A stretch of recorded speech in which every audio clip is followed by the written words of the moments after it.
God, for the Spirit of light, who has shown us our Savior and scatter our... Hallelujah! Thine the glory, hallelujah, amen. Hallelujah, thine the glory, revive us again. All glory and praise to the Lamb that was slain, who was born all our sins and has cleansed every stain. Hallelujah, thine the glory, hallelujah, amen. Hallelujah, thine the glory, revive us again. Last verse. Revive us again, fill each heart with a love, may its soul be rekindled with fire from above. Hallelujah, thine the glory. Hallelujah! Amen. Hallelujah, thine the glory. Revive us again. We call Pastor Ruel for our opening prayer. Okay, good morning po sa bawat isa. At bago po tayo mag-start, tayo po ay manalangin. Let us pray. Lord, we thank you for this day. We thank you for this church na napakalamig, napakaganda mga upuan, and napakaganda at pupogi na mga nandito sa loob. And maraming salamat, Lord, sa binigay niyong Bible na kung saan ay amin pong naaral at naisa buhay, Lord. And I pray ng bawat isa ay ma-challenge. I pray ng bawat isa ay ma-prick ang kanilang heart to serve you more. And I pray that you always be with us this morning, Lord. In Jesus' name we pray. Amen. Okay, please be seated po. Let us sing another song. Bago po tayo bumalik sa ating mga kanya-kanya mga trabaho. So, we are blessed to be here in the Church of God.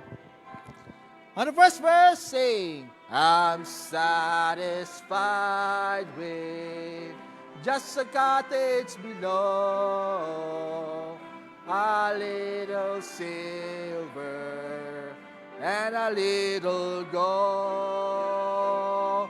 But in that city where the ransom will shine, I want a gold one, a land. All together now. I've got a mansion just over the hilltop in that bright land where we will never grow old. And someday yonder we will never more wander, but walk on streets that are purest gold. Though often tempted, tormented and tested, and like a prophet, my pillow was stone. And though I find here no permanent dwelling, I know He'll give me a much my own. I've got a mansion just over the hilltop in that bright land where we will never grow old. And someday yonder we will never more wander, but walk on streets that are purest gold. Last verse. Don't take me poor or deserted and lonely. I'm not discouraged, 'cause I'm heaven above.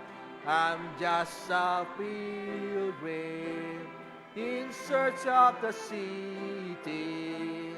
I want a mansion, I open up crown. All together, I've got a mansion just over the hilltop in that bright land where we will never grow old.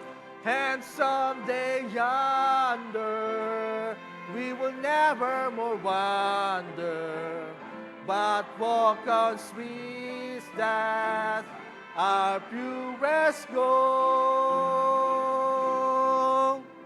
Amen. Call on Brother Pastor Ruel. Hello, hello. Okay, magandang gabi. Gandang umaga po sa bawat isa. And wala po ang ating pastor ngayon kasi siya po ay na-invite dyan. Malayo din konti, dyan lang sa Porok 3, sa Landmark. Siya po ay magsispeak ngayon sa opening at I think ng kanilang January service. And kamusta po kayo? Amen. Okay ba yung New Year nyo? Okay, of course, ang aking bayaw ay kakapanganak ng kanyang asawa, si Titus. Amen. And siya din ay January 1. Okay, January 1. Parehas sila ni Tito Amar. Amen. So, ngayon po ba, New Year, new me na ba kayo? Or New Year, late again? Amen. Biro lang po. And of course, wala po at tayong first time visitor, but then, meron. Okay? So, andito rin pala isa sa atin mga social worker from Houston. Nandiyan si Miss Jillian. Miss Jillian, welcome back. Okay, welcome back po ulit sa ating Subic Bay Baptist Church. Ano yan? De, joke lang. Di po sa Houston, ha? Joke lang. But anyways, ito po yung ating mga first time visitor. Si Jamie. Jamie. Can you please stand up? Amen. Welcome po sa Subic Bay Baptist Church. Of course, si Epifanio. Amen. Epifanio. Ang ganda ng pangalan ni Kuya. Okay, thank you po. Welcome sa Subic Bay Baptist Church. Si Mike. Sino si Mike? Amen. Welcome po sa Subic Bay Baptist Church. Invited po ata nila Brother Rodel. Thank you po. And of course, si Nieko Ann. Amen. So, welcome po sa Subic Bay Baptist Church. Of course, lagi po natin itong ginagawa. Ang opening po ng month ay pinapatayo po ang mga January celebrant. January kids. Celebrant. And kung sino po ang January, can you please come up front? Huwag po kayong mahiya. Meron po tayong 1,000 pesos. Ang magbabayad po nakita ko maraming pera, si Annabel. Okay? Nakita ko marami siyang pera kanina, magbibigay doon sa mga birthday celebrant. Okay, so, sa lahat po ng January celebrant, can you please come up here po? Huwag po kayong mahiya. Sige po. Stand up. Sige. Okay, lahat po. Walang January dito? Okay. Sino pa? Sige, huwag kayong mahiya. Okay, silang dalawa lang. Go. JR, si Kuya JR. Tara. Nandito na ako eh. Tara, bilis. January kids, January celebrant, lahat na nag-celebrate ng January, can you please come up front? Okay. Ready? Sing. Happy birthday.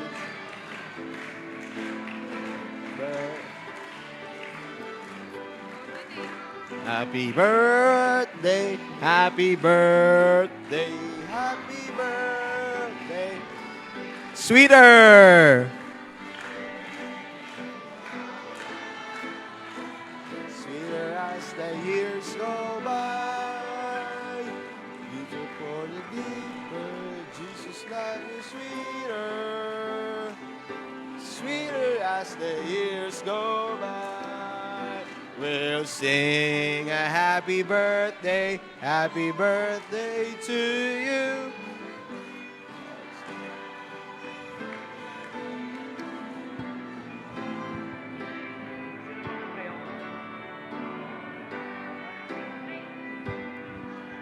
Okay, so pag January talaga, mga special child talaga yan eh, no? Kaya pag-pray nyo maigi. Alright, but anyways, tayo po ay manalangin para sa mga mag-celebrate ngayong January. Let us pray. Lord, we thank you for this day. We thank you, Lord, for giving us another year to celebrate and to glorify you more. And I pray po ng bawat isa, lalo na itong mga young people and the babies na mag-grow more. Mag-grow kami sa iyo spiritually, Lord. The more na kami ay nag-stay dito sa mundo, the more na kami ay nag-worship sa inyo, Lord. And I pray na always guide us, Lord. I pray that you always give us mercy and grace sa aming buhay. And I pray na maramdaman namin ang aming birthday na this our day, na maging special po sa amin. And I always pray na gabayan nyo kami lagi throughout the years na nag-stay kami dito. And always be with us, guide us, Lord. And I pray na ang bawat isa ay ma-feel na sila ay mahal, ng nakapaligid sa kanila, Lord, and to celebrate with them, Lord, and to enjoy their day. In Jesus' name we pray. Amen.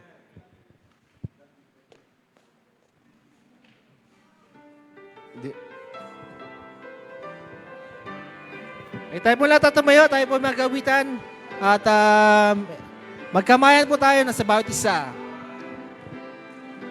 Ligaya ng buhay, hintayin mo si Kristo. Ligaya ng buhay, kung siya'y manunubos mo. Nabaguhin ang iyong buhay, kung siya ay kakamtan. Ang maging kay Kristo ay tunay na ligaya ng buhay. Ligaya ng buhay, kung kilala mo si Kristo.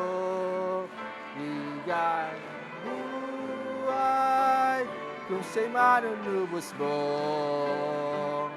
Babaguhin ang iyong buhay, kung siya ay kakamtan. Ang maging kay Kristo ay tunay na ligaya ng buhay. Pwede na po tayo bumalik sa ating mga respective seats.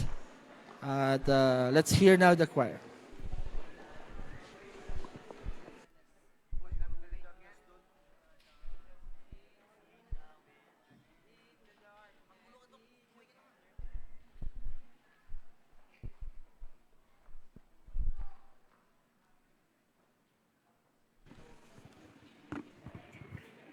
Akit ka na dito eh. Akit ka na.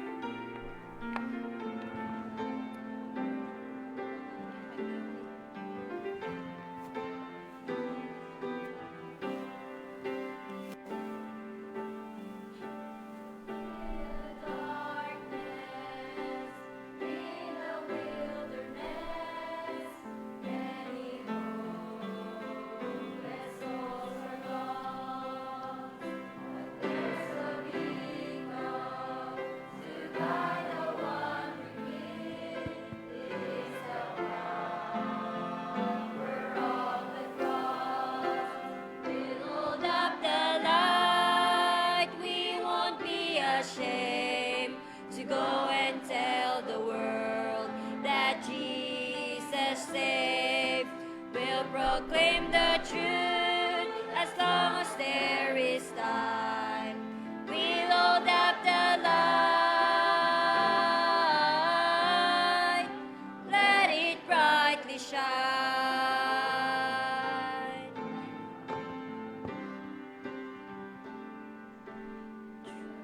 Years to see the lives that been redeemed as the message was made known. So we'll keep sharing Christ, no matter what the price, till our Savior calls us home. We'll hold up the light, we won't be ashamed to go and tell the world that Jesus saved. We'll proclaim the truth as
Amen. Tayo naman po ang mawit. Tayo po lahat ay tumayo.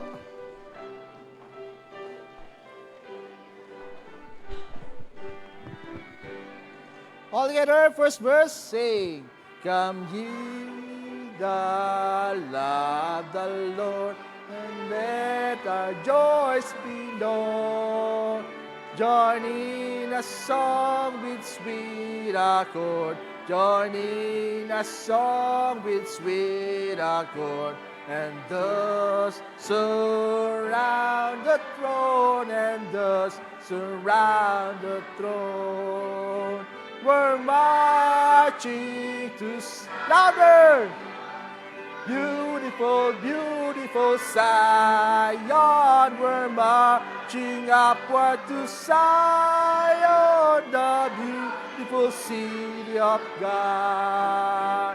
Let those who refuse to say, who never knew our God, but children of the heavenly King, but children of the heavenly King, shall speak their joys abroad, their feet, their joys abroad. All together, we're marching to Zion. Beautiful, beautiful Zion. We're marching upward to Zion, the beautiful city of God. Last verse. Hill of Zion yields 1,000 sacred sweets. Before we reach the heavenly fields, before we reach the heavenly fields, or walk the golden streets, or walk the golden streets. We're marching to Zion, marching to Zion, beautiful, beautiful Zion.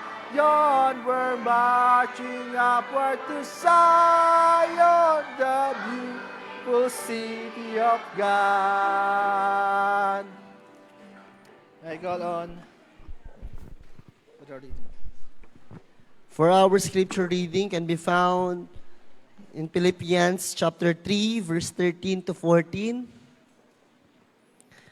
Brethren, I count not myself to have apprehended, but this one thing I do, forgetting those things which are behind, and reaching forth unto those things which are before.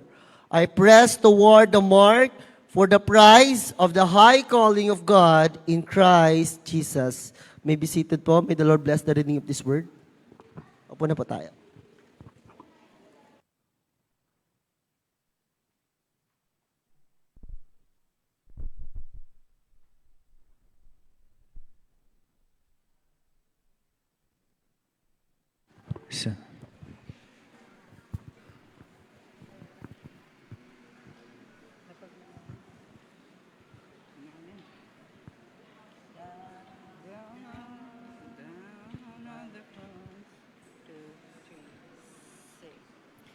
Down at the cross where my Savior died, down where for cleansing from sin I cried.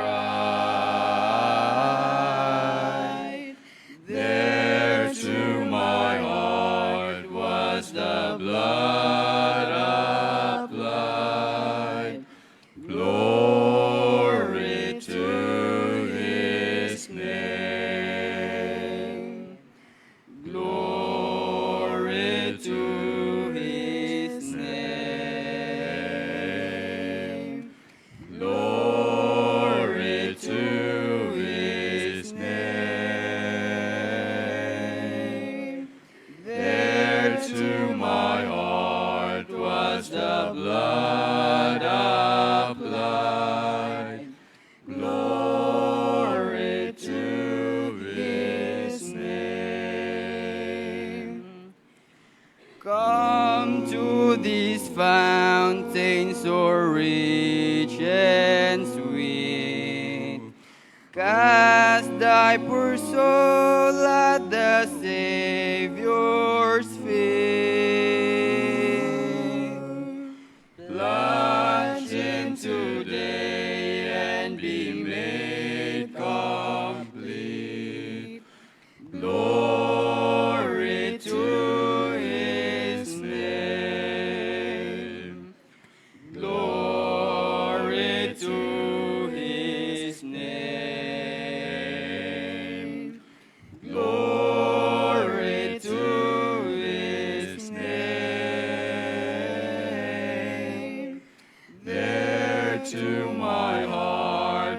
was the blood applied. Glory to his name. There to my heart was the blood applied. Glory to his name. His name.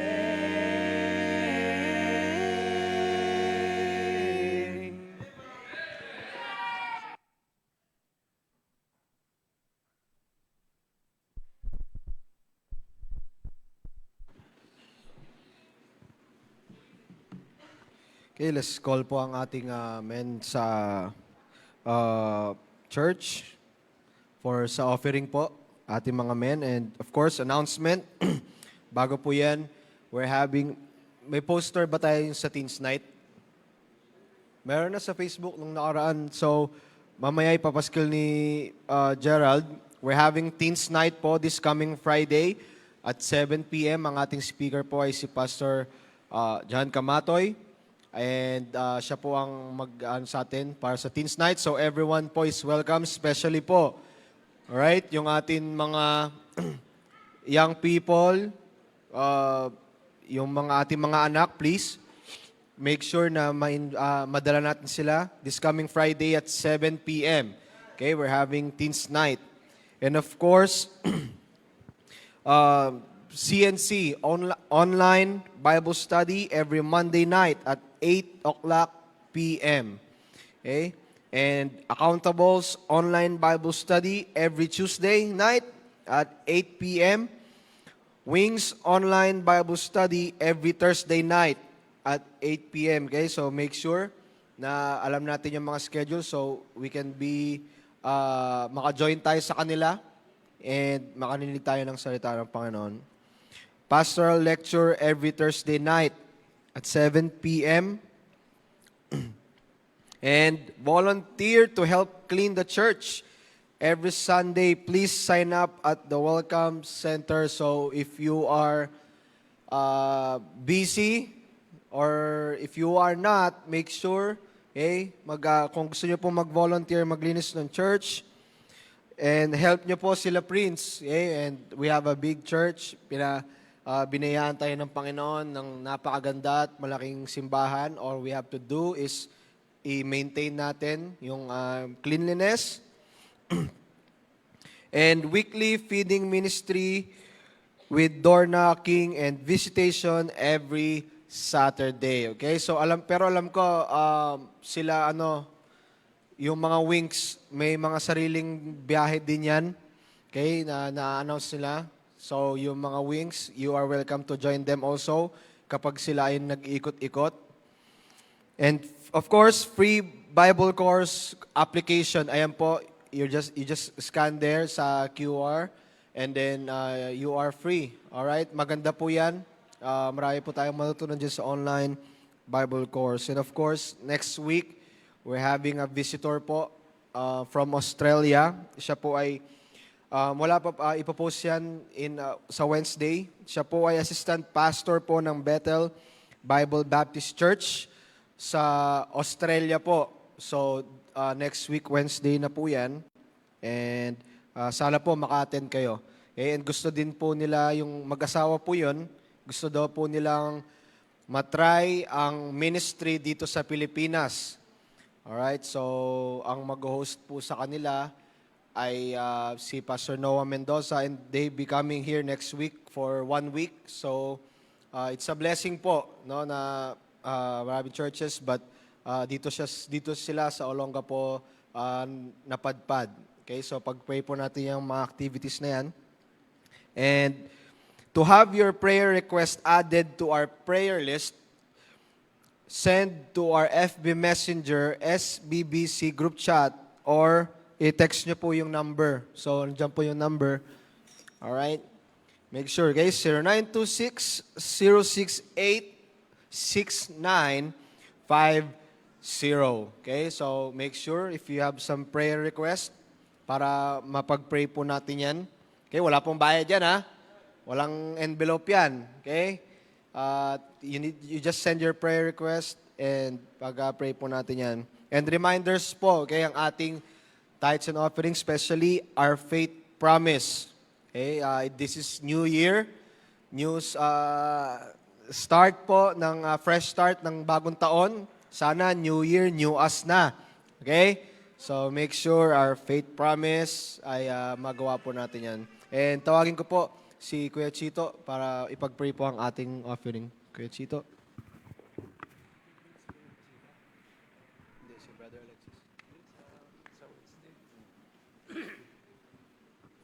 Tayo po ay manalangin para sa ating pagbibigayan. Ama naming Diyos sa kalangitan na makapangyarihan sa lahat, maraming pong salamat sa pagkakataon. Napakalaking opportunity para makapag-serve sa inyo, Panginoon, pagbigay lugod sa inyong ginawa sa lupa, binigay ang anak upang kami ay maligtas sa mga kasalanan, Panginoon. Ngayong umaga, kami po ay dumadalangin, Panginoon, humihingi ng patnubay sa inyong harapan. Gabayan niyo po ang aming gagawin, especially sa aming preacher na magdala ng inyong banal na salita ngayong umaga. Manguna po kayo, itago niyo po sa inyong cross ang aming preacher na maraming maligtas sa umagang ito at makarinig ng inyong mensahe. Naway pagpalain niyo po ang aming pagbibigayan ngayong umaga. Ang salaping maalikom ay magamit sa simbahang ito po, Panginoon, upang patuloy na ipalago ang inyong pagtuturo ng inyong salitang banal. Sa mga bisita po namin, Panginoon, hipuin niyo po ang kanilang mga puso upang kayo ay matagpuan, mabigyan ng pag-asa sa mga taong wala pang Kristo sa puso, Panginoon. Sapagat bagong pagsubok, bagong taon, kayo po siyang manguna. I-bless niyo po ang aming pananambahan, Panginoon Diyos. Kayo po siyang pinupuri namin at pinasalamatan ngayong umaga sa pangalan ni Kristo Jesus. Amen.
I don't know where I'd be today.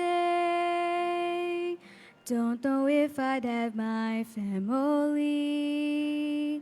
There's just no telling who I would be if not for grace.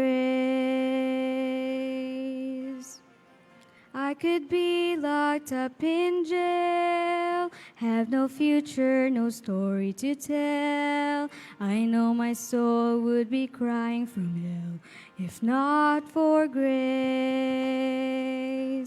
If not for grace, I would still be lost and hopeless. If not for grace, there'd be no reason to carry on. But when He looked my way, there was mercy on His face. I would not be saved today if not for grace. Since I carried for so long things in my past I have done so wrong, God's forgiveness I'd never know if not for grace.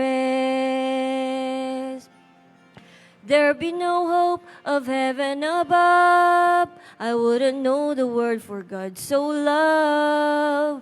I know life would be unheard of if not for grace. If not for grace, I would still be lost and hopeless. If not for grace, there'd be no reason to carry on. But when He looked my way, there was mercy on His face. I would not be saved today if not for grace. I would still be lost and hopeless. If not for grace, there'd be no reason to carry on. But when He looked my way, there was mercy on His face. I would not be saved today if not for grace. I would not be saved today if not for grace.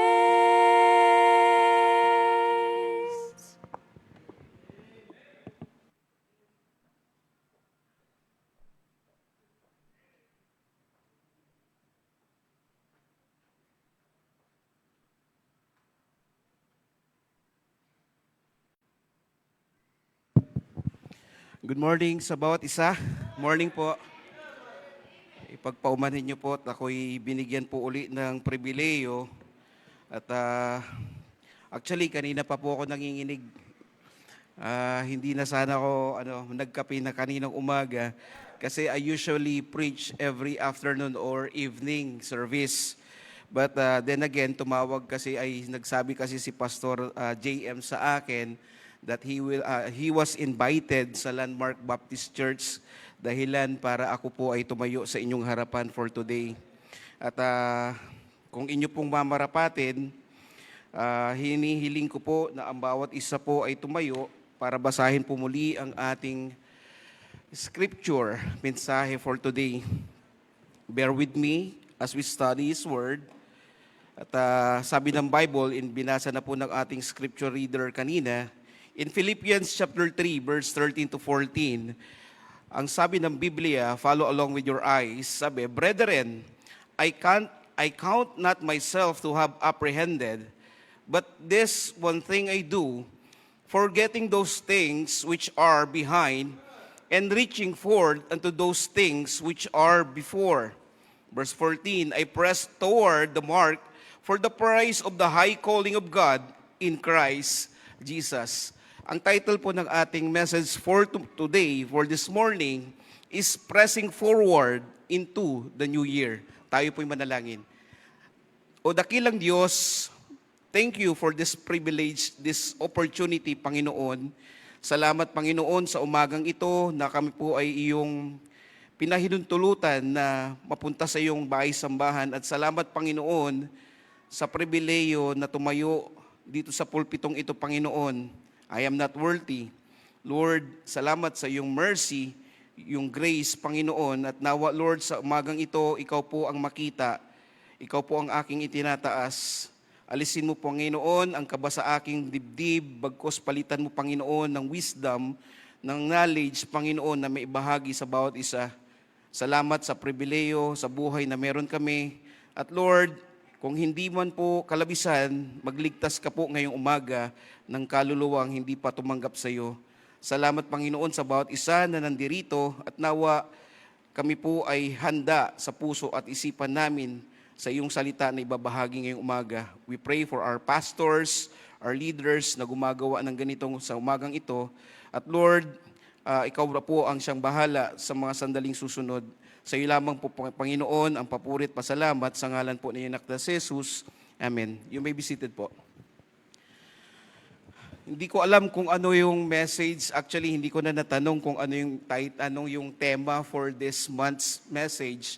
But one thing is for sure, alam naman natin na kapag nagtatapos ang taon, meron tayong word na naririnig every year na salitang resolution.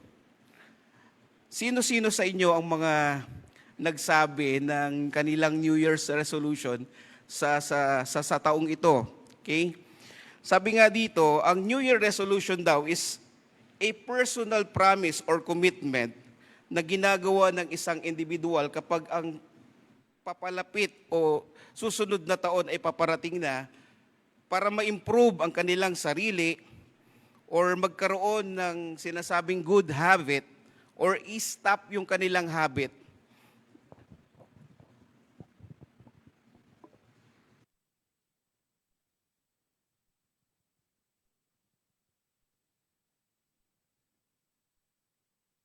Okay? Some of us siguro sinasabi natin na like for myself na magda-diet na, di ba? Mga ganon.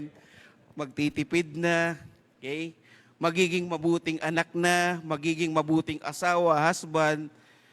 Those are the things na kung saan madalas nating mabanggit, marinig sa mga kamag-anakan natin, mga friends natin, about having this New Year's resolution.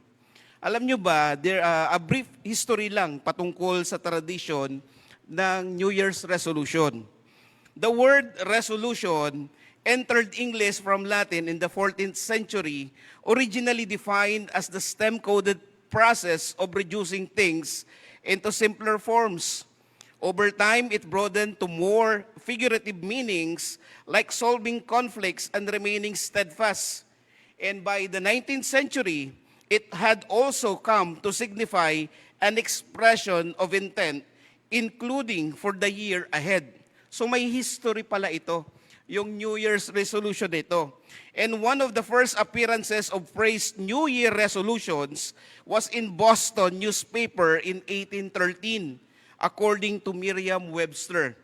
Okay, ang sinasabi doon sa talata na yon, and yet, sabi dito, I believe there are multitudes of people accustomed to receive injunctions of New Year resolutions who will sin all the month of December, nakakatawan with a serious determination of beginning a new year with new resolutions and a new behavior, and a full belief that they shall thus expiate and wipe away all their former faults. In 1813, nalathala yan. But diary entries shows that people had been practicing the concept well before then, like English writer Anne Halkett, who wrote a list of Bible-inspired pledges on January 2, 1671, titled Resolutions. Historians trace the phenomenon even farther back to 2000 BC, when Babylonians celebrated the New Year with the 12-day springtime festival called Akitu. They marked the arrival of the farming season by crowning a king, thanking deities for a bountiful harvest, and according to the Old Farmer's Almanac. You see, may pinanggalingan kaya kung bakit tuloy-tuloy na ginagawa. But the thing is, does New Year resolution ay nagbibigay ba talaga ng magandang epekto sa individual? Okay?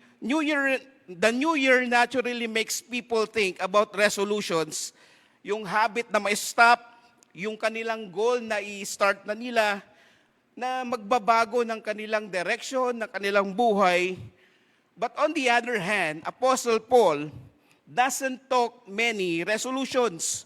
Kasi binanggit in Philippians chapter 13, Philippians chapter 3, verse 13, sinabi niya, this one thing I do. Ano bang ibig sabihin ni Apostle Paul nung sinabi niyang this thing, one thing I do? Sabi niya dyan, he has a singular, all-consuming focus on pressing forward sa kanyang spiritual journey towards God.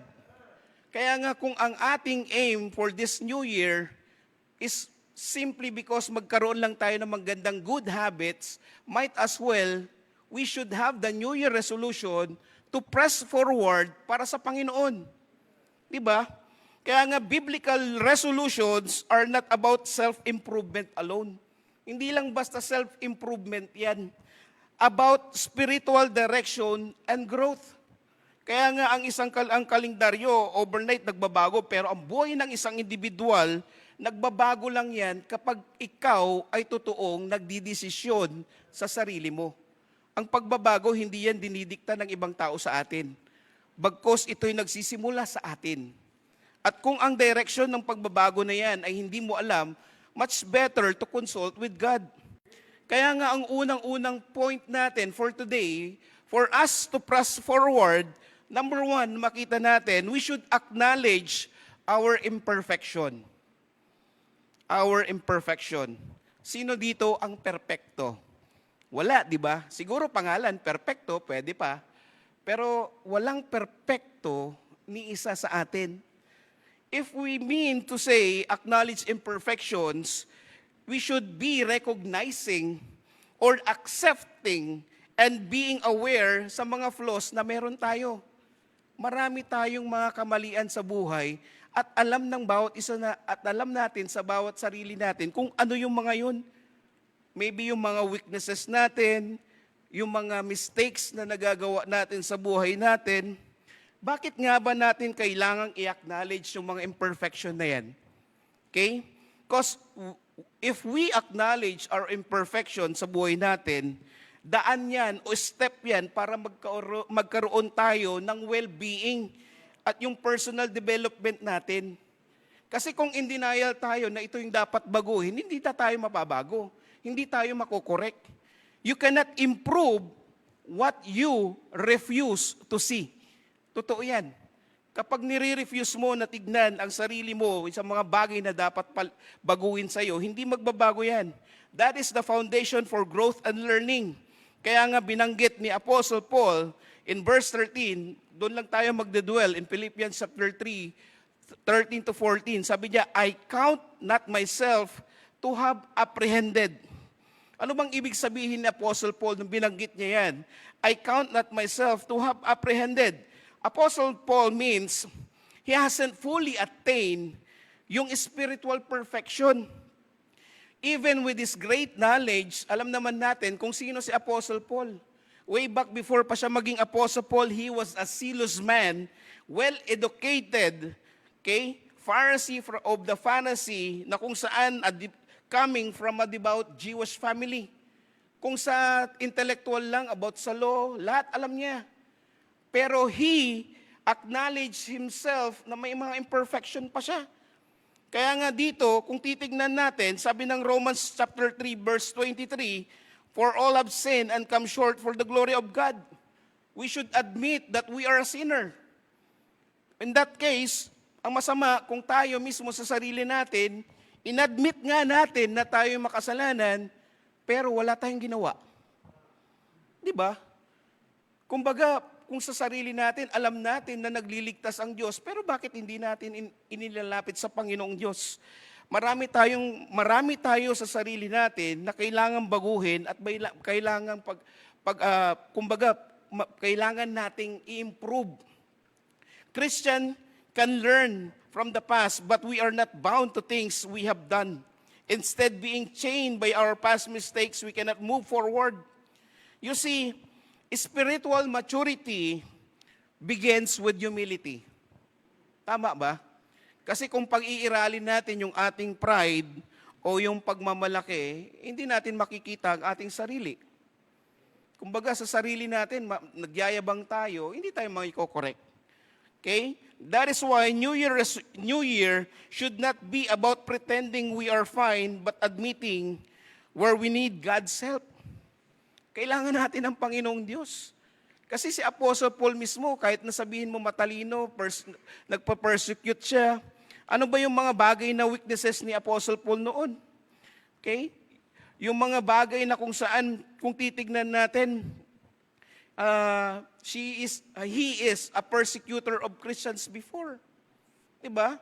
May mga imperfections siya na kung saan nakikita mo yung mga stripes niya sa kanyang sarili. Pero siya inacknowledge na sa kanyang sarili na may kailangan pa siyang gawin sa kanyang buhay. Same thing with us, if we don't acknowledge our imperfections at sasabihin natin na okay tayo, mabuti tayo, that won't save you. That won't give you any farther. Kumbaga sa hindi tayo lalago. Kaya nga we don't start the year by saying, I'm good enough. It should be, Lord, I still need you. Kailangan pa kita. Guide me sa buhay ko dahil kung ako lang mag-New Year resolution, sarili ko lang, di ba? Walang makakita sa akin, kakain na naman ako eh. Di ba? Lumalaki na ako eh. Especially, hindi na tayo bumabata. May mga bawal na tayong dapat kainin. Kaya salamat na lang si Miss Jenny kagabi. Natanong ko siya kagabi tungkol sa fatty liver kasi may fatty liver na tayo. Pero praise to God, sana wag malala. And I hope those things na kung saan ina-acknowledge natin yung mga bagay na kailangan nating baguhin sa sarili natin, and we should act upon. Okay? Kaya nga, kung titignan natin yung acknowledgement of our imperfection, a student who thinks they know everything stops learning. Diba? Kapag ang estudyante, sinasabi niya sa kanyang sarili na alam niya na ang lahat, hindi na siya matututo. Kaya nga, in the same way, believers who think they're arrived dun sa sinasabi nilang greatness, stops growing. Hindi na sila lalago. Hindi na tayo lalago. Kasi natutunan lang natin yung saglit na si Apostle Paul nga, di ba? Nasulat pa sa Hebrews na kung saan nakita natin na finish niya yung kanyang course. Pero tayo, wala pa tayo sa kalingkingan. Minsan tayo, parang feeling natin, super Christian na tayo. Hindi natin ina-acknowledge na tayo makasalanan pa. Habang tayo'y nasa sanlibutan, we should think and ask God for help dahil still need natin siya. Tama ba? Amen ba? Okay? So, pangalawa, na point natin, hindi na tayo pakatagal, maiksi lang naman tayo mag-preach.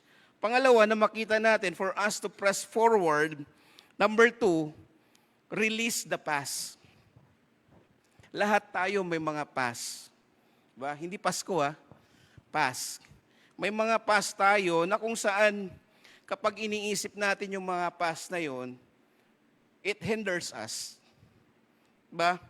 Sabi nga in verse 13, sabi nga rin dito, forgetting, nagiging Bisaya forgetting those things which are behind, according to verse 13. Ano bang ibig sabihin nun pag sinabing forgetting those things which are behind? Okay? It means deliberately letting go of past achievements, failures, sins, and experience that could distract you or hinder your focus.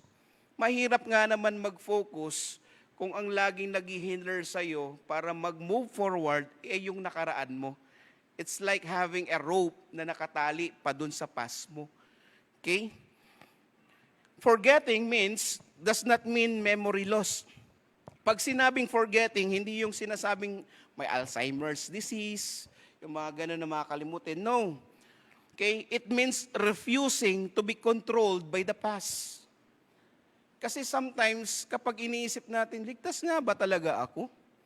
Kasi yung nagawa ko before, ganito, ganyan Diba? Hindi ba natin nakita yung sinasabi ng verse in Psalms 103 verse 12? Famous verse na to every now and then. As far as the east is from the west, so far hath He removed our transgression from us. This verse is talking about those believers na nagsuko, nagsurrender at nanampalataya, tinanggap ang Panginoong Jesucristo sa kanilang buhay. Because your past doesn't define your future. Hindi yan ang magdi-define sa iyo. Kaya nga ikaw, mapalad ka kapatid, kapag ikaw ay may Panginoong Diyos, burado lahat eh. Hindi nga lang yung utang mo sa kapitbahay mo, di ba? Pero yung kasalanan mo, burado. Imagine that, hindi naman, parang si Sarasarel, na mapaduwi dyan, na parang kung baga sa sobrang galak mo, alam mo na parang naglalakad ka na at peace ka. Diba? Knowing that God is with you. Diba? Utang lang yan, pero mababayaran mo din. Huwag ka lang masyadong magpakalugmok sa utang. Diba? Kaya nga, yung mga dapat natin i-forget is yung mga past sins natin, yung mga failures natin, yung mga success natin na kung minsan nagyayabang na tayo. Diba? Especially those teens o yung mga bata na kung saan nakatungtong lang ng college degree, hindi nakilala yung parents. Diba? Yung mga ganung bagay ba? Kaya nga, these things, 3 bagay lang dapat nating alalahanin kapag tayo'y nire-release yung past na yan. 3 things to do to stop holding back sa buhay natin. Una, change your view. Palitan mo yung view mo sa buhay mo. Kaya nga, all things become new, di ba? In 2 Corinthians chapter 5, verse 17. Pangalawa, practice daily spiritual discipline. Di ba? Nagkukulang na rin tayo dyan minsan. Bible study, reading your Bible, having a prayer every morning, devotion. Yun ang mga bagay na magpapalago sa atin. Yun yung mga bagay na kung saan magbibigay sa atin ng daan para mas makilala pa natin ang Panginoong Diyos. Okay? Number 3, let go of the past through confession. Minsan kasi kapag hindi mo na i-confess yung mga bagay na meron ka sa Panginoong Diyos, hindi mo alam kung anong ibibigay ng Panginoong Diyos sa iyo na remedy. Diba?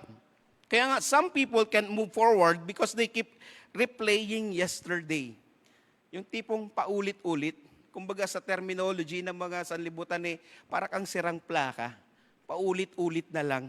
And God offers forgiveness and fresh starts. And remember, sabi ng Isaiah 43:18-19, remember ye not the former things, behold, I will do new things. Although this talks about the coming of the Messiah during those time, pero God offers forgiveness. God offers a fresh start. Kaya nga mapalad ka kapatid Tayo bilang mananampalataya, we are assured of yung mga bagay na ipinangako ng Panginoong Diyos sa atin. Hindi lang tayo basta-basta nagsasabi ng mga New Year's resolution na hindi natin alam kung anong mga dapat ipalitan sa aking sarili, anong mga dapat baguhin sa aking buhay. Kaya nga, kumbaga sa isang nagdadrive while constantly looking at the rearview mirror, kung lagi kang nakatingin sa rearview mirror mo, eventually mababangga ka Diba? Nakafocus ka lagi sa likod Diba? Sino mga nagmamaneho dito? Sa mga nakaranas ng mabangga, try nyo mag-drive ngayon, puro rearview mirror ang tinitignan nyo. Diba? Yun yung bagay na kung saan dapat nating pakawalan sa buhay natin. Dahil iba-iba sa atin yung mga past na naranasan natin. At hindi ko kayo tatanungin sa mga bagay na yun. Kahit nga ako, pag iniisip ko yung mga past na ginawa ko, siguro, hindi ako makakatayo dito sa inyong harapan kasi nakakahiya Diba? Pero thanks be to God, dahil nga nung nakilala ko siya at niligtas niya ako, imagine, binura niya yung aking kasalanan at ito, ako ngayon sa inyong harapan. Kaya nga napakapalad natin na tayo ligtas. Kaya I challenge those people na hindi pa sumuko o nagsuko ng kanilang buhay sa Panginoong Diyos, that if you wish, hindi naman wish, if you pray na ikaw ay magkaroon ng New Year's resolution, ilagak mo yan sa Panginoong Diyos, yung resolution na yan. And for our third part ng ating, for our third point for today, okay, malapit, saglit lang, ang bilis, no? Okay? So, mapapabilis ang lunch nyo yan. Okay? Not only that we should release the past, unang point natin is acknowledge imperfection. Pangalawa, release the past. Pangatlo, reach forward with purpose. Reach forward with purpose. Sabi dito in verse 13, same chapter, same scripture, reaching forward unto those things which are before. Anong ibig sabihin yan? Okay, it means focusing on future spiritual growth mo. Yung God's purpose sa buhay mo. At mamuhay tayo na may Christ-likeness. Hindi yung words likeness. Kasi kung anong itinuturo ng sanlibutan, yun na nagiging yung word na viral ngayon. Puro viral na naririnig ko eh. Dati puro viral is yung para sa mga diseases lang eh. Ngayon, viral na ngayon, mga kung ano-anong pinaggagawa eh. Diba? Kaya nga kung ang focus natin ay ang Panginoong Diyos, hindi natin gagawin yung mga purposes na ganun. Okay? Yung mag-reach forward sa purpose na kung saan magkaroon tayo ng buhay na alam nating pleasing sa Panginoong Diyos.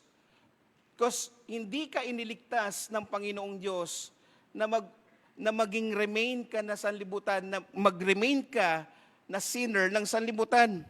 Kaya nga dito, yung phrase na ating binasa, it suggests efforts, yung focus at yung intentional movement ng isang individual. Hindi ka dapat nagiging stagnant. Dapat constant. Ginagawa yung mga bagay niya. Christian growth does not happen by accident. Hindi yan basta-basta accident. Wino-workout yan. Sa mga nag-gym, alam niyong ibig sabihin, dati ako nag-gym pero ngayon, nag-gym na yung tiyan ko. Kaya sabi ko nga sa inyo, wino-workout yan. If you need result, if you want result, i-workout mo yan. Kaya nga, New Year resolution with purpose ay dapat mayroon tayong resolution to pray more. Meron tayong resolution to read God's Word daily. And meron tayong resolution to live more obediently.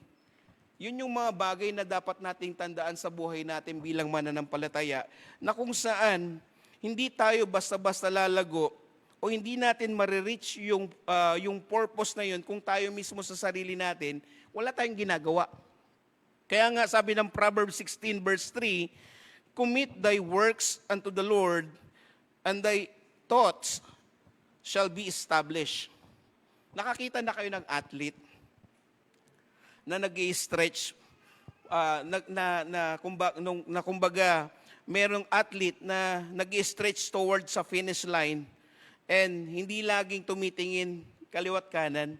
Alam ni Sir, Jason yan, sila Sir Gerald, kasi mga, sila Sir Francis, na kung saan, na may mga atleta sila. Try mong mag-coach, siguro babatukan mo, no? Kung ang Panginoong Diyos, ganun din sa atin, batukan tayo eh. Imagine ang runner, titingin kaliwat kanan, tingin mo mananalo yan? Hindi eh. Kung ang focus natin ay kaliwat kanan ng ating nakikita, at hindi ang Panginoon Diyos na siyang diretsong focus dapat natin, hindi natin mararating yung yung purpose na yun. Kaya nga ang athlete, every muscle strains forward. Dapat tayo nag-exercise, dapat tayo laging ready. And for that case, pupunta na tayo ng last point. Amen ba? So mabilis nga lang talaga, no? Hindi talaga tayo sanay sa mga preaching eh. Kumbaga, blessing na lang talaga na tumayo sa inyong harapan. And for our last point, amen ba?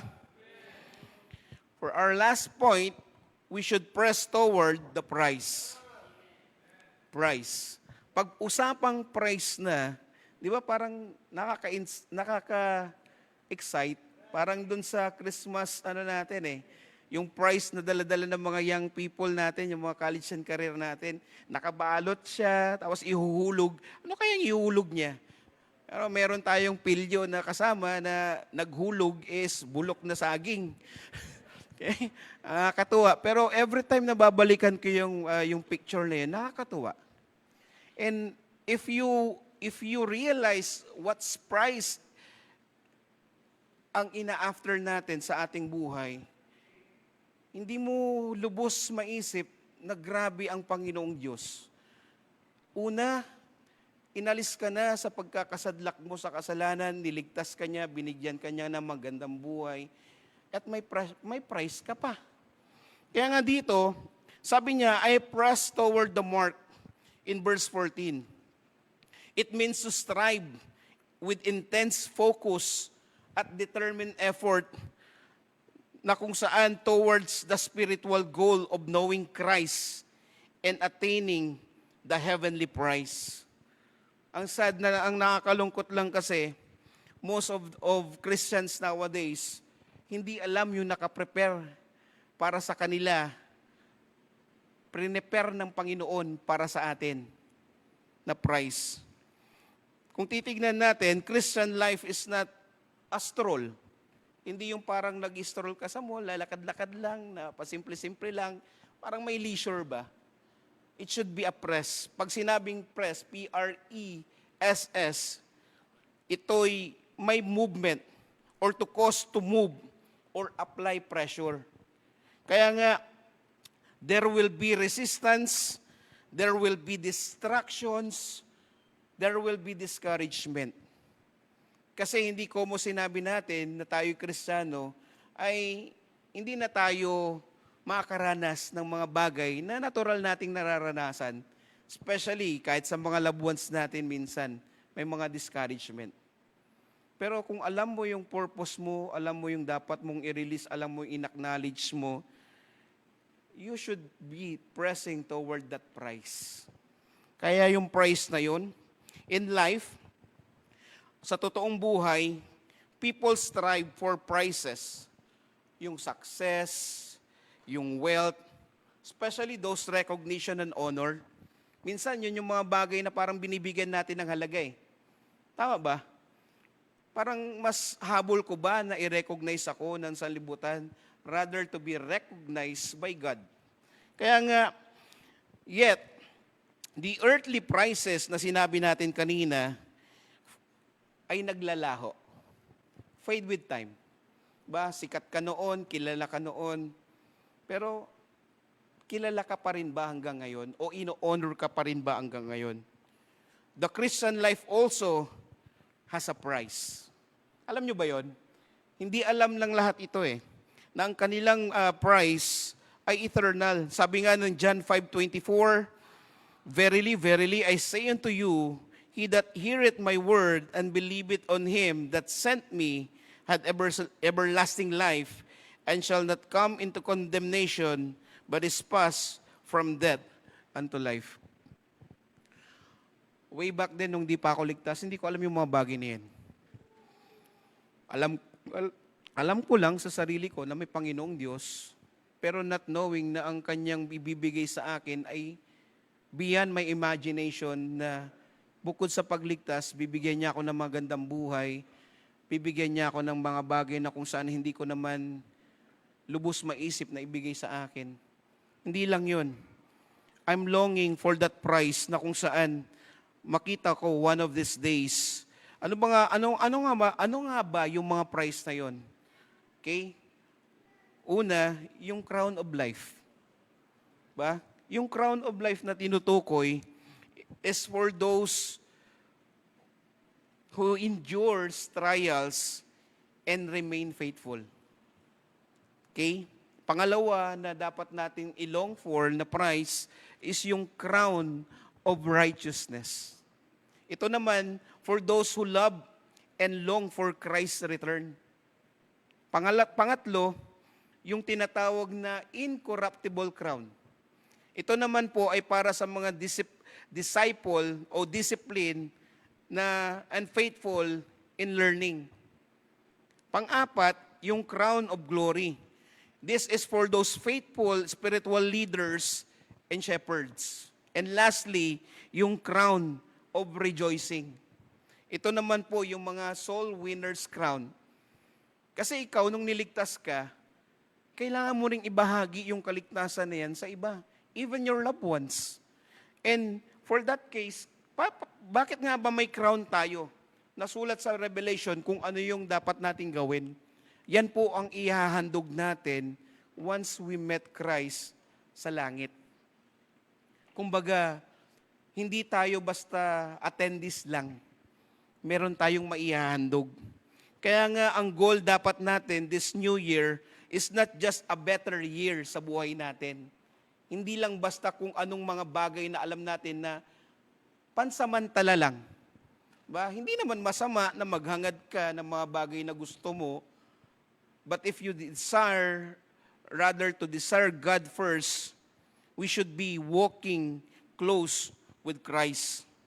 Ba, kaya nga ang isang runner ay hindi nag-stop kahit na ang race is mahirap. Pero they stop if they only quit. Nag-i-stop lang ang runner kapag sinabi niya sa kanyang sarili, wala na, quit na ako. You see, endurance matters more than speed. Baliwala ang speed natin kung at the end, hindi tayo magpapatuloy. Kaya nga dito, for our conclusion, the new year gives us an opportunity, but only obedience brings transformation. Naniniwala ba kayo doon? Katulad po ni Apostle Paul, we resolve to stay humble, to release the past, to reach forward, and to press on with Christ. Sabi nga in 2 Corinthians 5:17, therefore, if any man be in Christ, he is a new creature. All things are passed away. Behold, all things are become new. Kaya for this new year, much better that you make your resolution nakadikit ang Panginoong Diyos. Hindi lang basta sinabi, kundi ginagawa. And I myself is guilty dahil madalas kong sinasabi, hindi na ako kakain ng marami, hindi na ako gagala, hindi na ako maglalaspag, okay, hindi ka na maggagastos kung ano-ano, hindi na. Actually, ang talagang ano ko, yung ang mahirap kontrolin sa akin, pagkain, pag na-stress na ako eh. Stress eating tawag. Pero ganun pa man, kailangan ko na ring baguhin for my health. Okay? So, I hope na even though short lang yung message, meron tayong something to ponder upon this new year. Okay? Maraming salamat at tayo po'y manalangin. O dakilang Diyos, maraming salamat, Panginoon. Tunay nga po na ang pagbabago ay hindi namin kayang simulan kung wala ka na maggagabay sa amin. Lord, baliwala ang mga temporary things, Panginoon, na asamin. Yung mga bagay na kung saan wala ka naman doon, Panginoon. Mas iibigin namin, Panginoon, na nandun ka rather to have those things na hindi naman namin kayang gampanan. Salamat, Panginoon, that we should acknowledge our imperfection dahil kung hindi man po namin i-acknowledge ang mga bagay na yan, ay hindi namin makikita yung mga bagay na dapat naming makita sa aming sarili. Salamat higit sa lahat, Lord, sa gabay mo, sa awa mo, sa buhay na meron kami, especially on the old rugged cross kung saan ibinigay mo ang iyong buhay for that purpose of having a Savior like you, Panginoon, na isave kami. And Lord, kung hindi man kalabisan, Lord, speak to each and every one, especially those who didn't have a relationship with you. Thank you for this day, Lord, at sana, Panginoon, ikaw po ang aming mabigyang kapurihan sa bawat sandali ng aming buhay. Salamat sa pribileyo mo na patuloy mo yung pinagkakaloob, especially those blessings that we don't deserve. Forgive us our sins and thank you for the blood. In Christ Jesus' name we pray. Amen.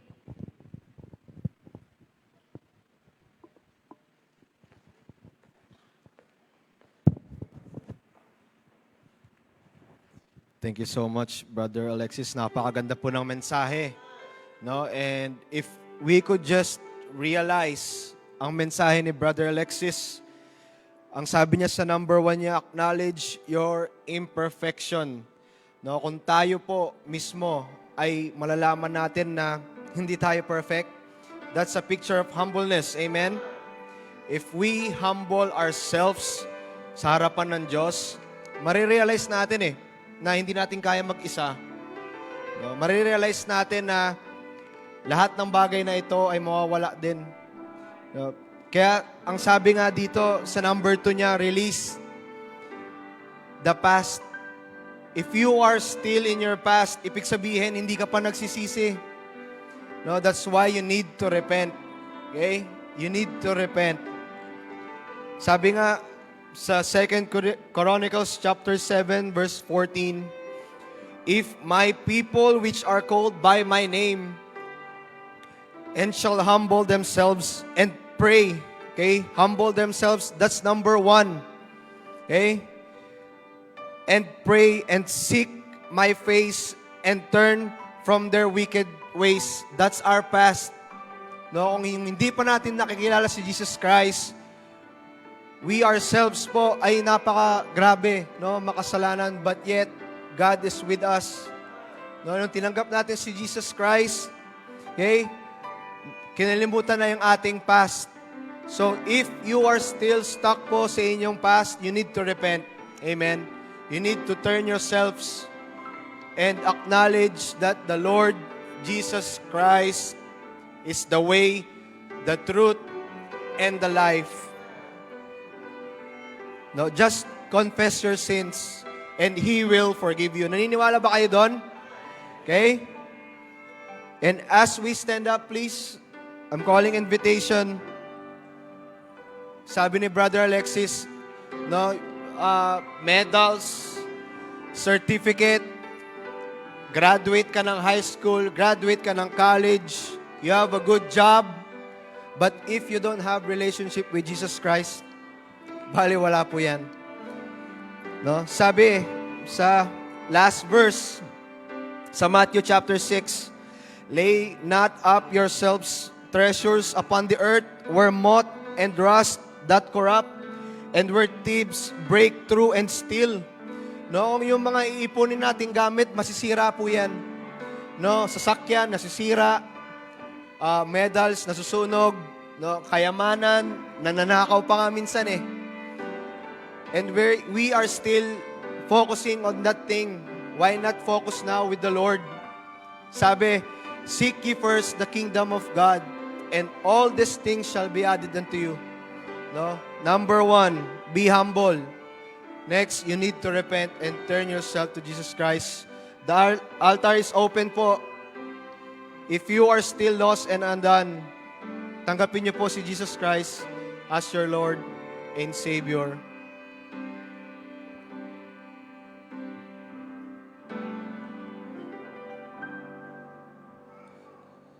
Tayo po ay manalangin.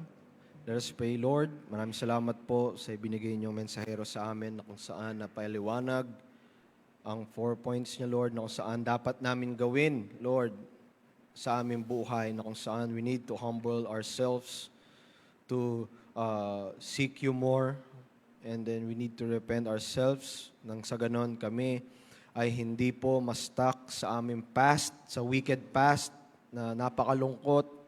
At I pray na bawat isa po ay malaman nila that the only way to have a joy in our life is to have you, Lord, in our life. And I pray po na ang bawat isa ay magkaroon po ng safety sa kanilang uuwian. Pray na ang bawat isa ay magkaroon ng new year at magkaroon sila ng personal development with you, Lord. And we know that if we seek you first, ay marami po kaming blessing na makukuha galing sa inyo. And I pray na bawat isa ay may natutunan ngayong umagang ito. And I pray that you always be with us this morning. In Jesus' name we pray. Amen. And all God's people say, Amen. Sige po, shake hands po. Make sure